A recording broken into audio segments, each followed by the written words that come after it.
मित्रांनो, संजय गांधी निराधार अनुदान योजनेसंदर्भात आज राज्य सरकारच्या माध्यमातून एक नवीन अपडेट देण्यात आली आहे। जर तुमच्या कुटुंबातील एखादा लाभार्थी संजय गांधी निराधार अनुदान योजनेअंतर्गत लाभ घेत असेल, अशा सर्व लाभार्थ्यांसाठी ही एक महत्त्वपूर्ण अपडेट आहे। सध्या राज्य सरकारच्या माध्यमातून पावसाळी अधिवेशन 2025 सुरू आहे।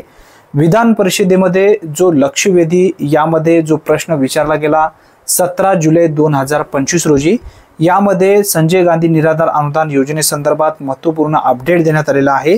तो अपडेट या ठिकाणी मंत्र्यांच्या माध्यमातून जी माहिती देण्यात आली आहे ती माहिती आपण समजून घेण्याचा प्रयत्न करूया।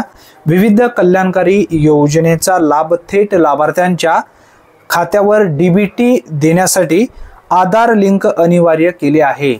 म्हणजे इथून पुढे जर तुमचे निराधार अनुदान योजनेचे पैसे पाहिजे असतील तर तुमच्या बँक खात्याला आधार लिंक करणे, याचबरोबर डीबीटी ऍक्टिव्ह करून घेणं गरजेचं आहे।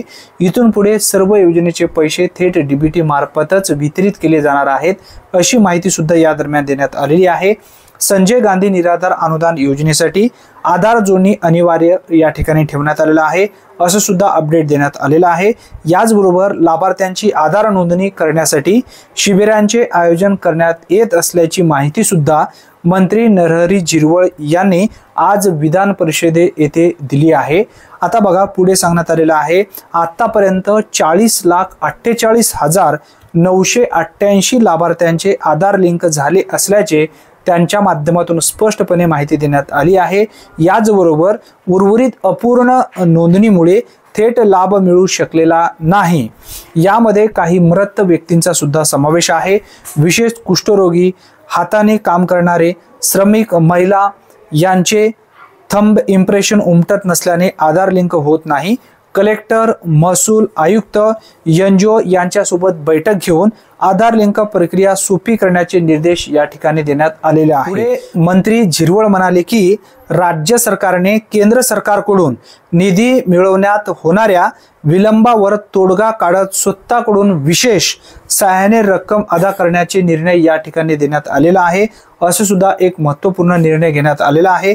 याचबरोबर बघा, या दरम्यान या प्रकरणी केवायसी करताना 21,000 रुपयांचा उत्पन्नाचा दाखला द्यावा लागतो। या उत्पन्नाच्या दाखल्याची उत्पन्न मर्यादा वाढवल्यास केवायसी करणे सुलभ होईल, असा सुद्धा उल्लेख या ठिकाणी करण्यात आलेला आहे। या दृष्टीने कारवाई करण्याच्या सूचना सभापती राम शिंदे यांनी चर्चेदरम्यान दिल्या आहेत।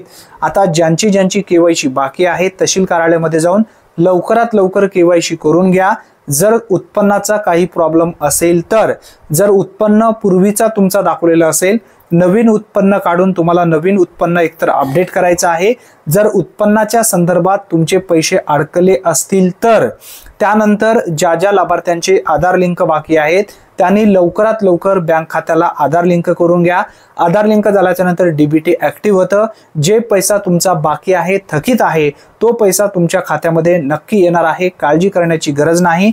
ही एक महत्त्वपूर्ण माहिती असल्यामुळे जास्तीत जास्त मित्रांपर्यंत हा व्हिडिओ नक्की शेअर करा। चॅनलवरती जर तुम्ही पहिल्यांदाच आला असाल तर चॅनलला सबस्क्राइब करून बेल नोटिफिकेशनला क्लिक करून ऑल बटनला नक्की प्रेस करून ठेवा।